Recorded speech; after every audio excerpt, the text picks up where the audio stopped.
Doctor Lohia को मानने वाले लोग भी ये मानेंगे कि डॉक्टर लोहिया ने जन सामान्य को भगवान श्री राम के आदर्शों पर चलने की प्रेरणा देने के उद्देश्य से प्रतिवर्ष रामायण मेले का आयोजन किया करते थे। डॉक्टर लोहिया का ही एक ये बयान था कि बाबर, गजनी, गोरी, औरंगजेब लुटेरे थे, रसखान और रहीम हमारे पूर्वज। कई दिनों से हम देख रहे हैं कि माहौल बिगाड़ने का प्रयास हो रहा है। हल्द्वानी तक का उदाहरण दिया गया इस हाउस में। सरकार अपनी जगह पे पूरा प्रयास करती है कि हमारे राज्य में कोई उपद्रव न हो, अशांति न हो, लेकिन कहीं न कहीं एक ये आभास हो रहा है हमको कि माहौल खराब करने का एक प्रयास हो रहा है। बात की गई श्री राम जन्मभूमि की, साक्षात भगवान श्री राम ने अवतार लिया। काशी नगरी जो भगवान शिव के त्रिशूल पे टिकी हुई है और भगवान श्री कृष्ण की जन्मभूमि, श्रीमान स्पष्ट है ये। दीवाल के ऊपर शिखर तोड़ करके गुंबद बना देने से ये गंगा जमुनी तहजीब नहीं होती, आक्रांताओं द्वारा तोड़ा गया है।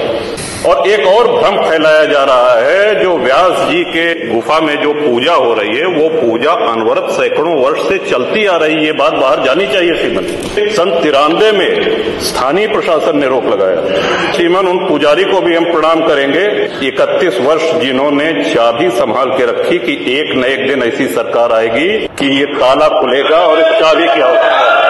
अल्लामा इकबाल पहले वो व्यक्ति थे जिन्होंने कहा कि हिंदू और मुसलमान एक साथ नहीं रह सकते। पाकिस्तान के आइडियोलॉजिकल फादर, इसने कहा कि मुस्लिमों को अलग देश चाहिए। जिन्ना को रास्ता बताने वाले, जिन्ना को उकसाने वाले और पाकिस्तान के पक्ष में भारत के मुसलमानों ने वोटिंग करी, जिसमें 98% लोगों ने कहा कि हिंदू और मुस्लिम साथ साथ नहीं रह सकते। इस बात पे लेकर के बंटवारा हुआ और सारे जहां से अच्छा जो कविता सुनाई गई वो अधूरी है। 2 पंक्ति उसकी हम भी सुना दे रहे हैं कि ए आब रूद गंगा, वो दिन है याद तुझको, उतरा तेरे किनारे जब कारवां हमारा।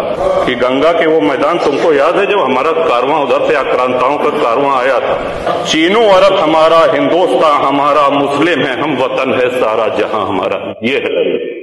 ये तरानाए मिल्ली की पंक्तियां हैं, अल्लामा इकबाल ने 1910 में लिखी थी। शिवन जो भी संकट में आया उसको हमने अपनाया। कभी किसी हिंदू ने नहीं कहा कि हम मुसलमान के साथ नहीं रह सकते। अगर बाबर और औरंगजेब की अनुसरण करेंगे, उनका अनुकरण करेंगे, तब तो शांति की कोई गारंटी नहीं।